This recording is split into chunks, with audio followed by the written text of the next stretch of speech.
One second.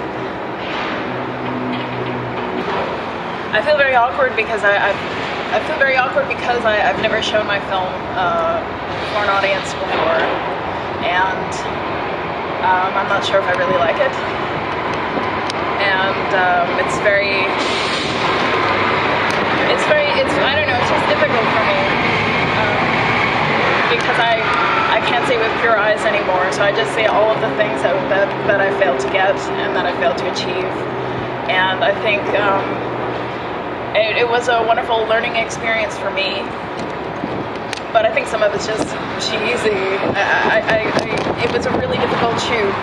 So a lot of it's not really my fault. It was an incredibly difficult shoot. It was worse than a guerrilla shoot. And, but I think who really gives a shit if you were shooting under hard conditions? The only thing that matters is the end product. And I think what I have in the end, it has some glimmers, but it also has really major sections that are just shitty. It was a really difficult shoot. My short is about a little boy and his experiences. It's fictional about in the 2008 wave of xenophobic attacks in South Africa. And I've never shot a film before, so I did not realize that, according to the law, you can only shoot with a kid 6 hours in front of the camera per day. And I did not realize that when you ask the guys, is it okay with the weather, and they say fine, that it would pour rain the entire time. So it was really an insane shoot. I mean, one of my heads of department was crying 3 times on set, and in every photo, like my first AD, it looks like he's gonna puke. I mean, it was ridiculous. It's everything. It was like Man of La Mancha, except luckily none of my actors, died. It was just insane. So I wish I could have had more time. I wish there was a location dropped out at the last minute, and I should have just changed it. We took a location that I hated, but there was just no time to and then I just didn't like that. Just so many things happened. We shot 3 really complicated things in the day, and then there's a riot scene, and then the police abandoned us, and then my producer freaked out, and then I couldn't finish something else, and then none of the actors were available for the next day. I mean, it was just crazy.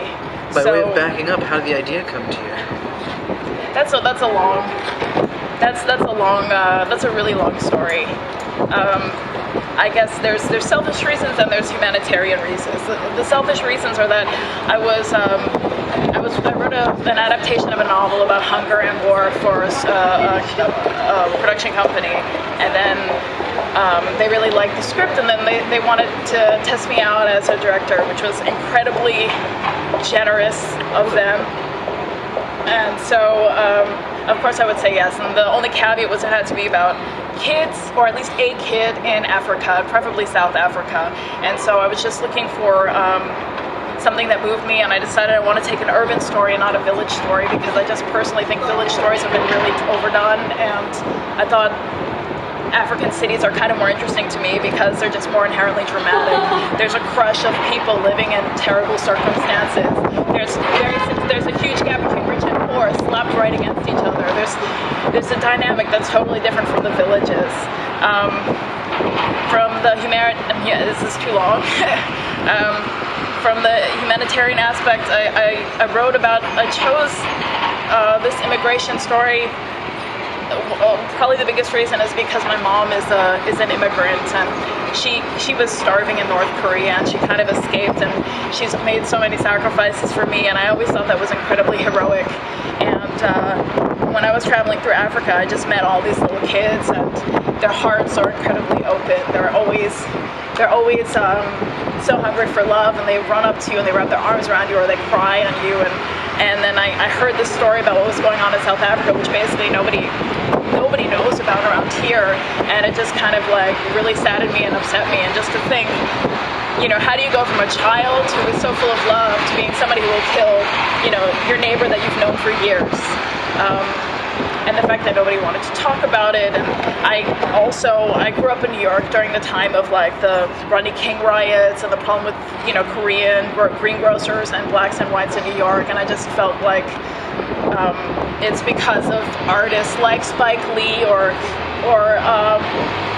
Richard Pryor, all these kinds of people who spoke openly about racism that, you know, really forced an uncomfortable issue onto the public.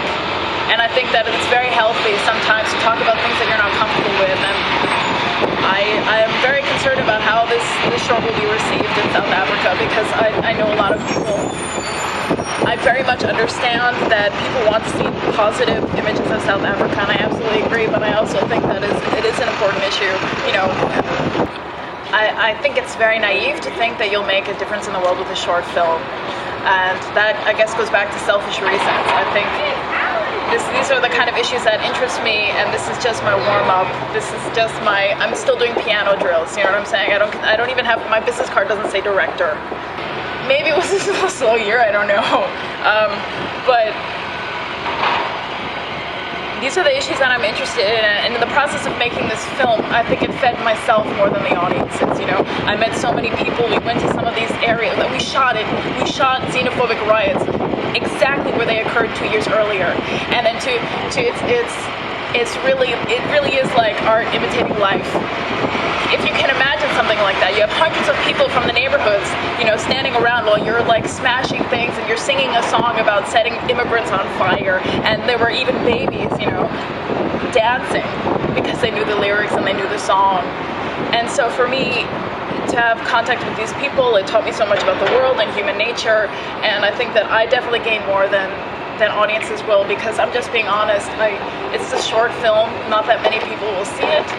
And I think they will forget, you know, they'll just watch something else, change the channel, and do, you know, I think maybe later on, when I have more experience and when I'm a better filmmaker, in long form I'll be able to reach people more, but I still think it was an incredible experience, and it feeds my writing, it feeds my filmmaking, it feeds my understanding of people, and I need to know about the world in order to create something of value.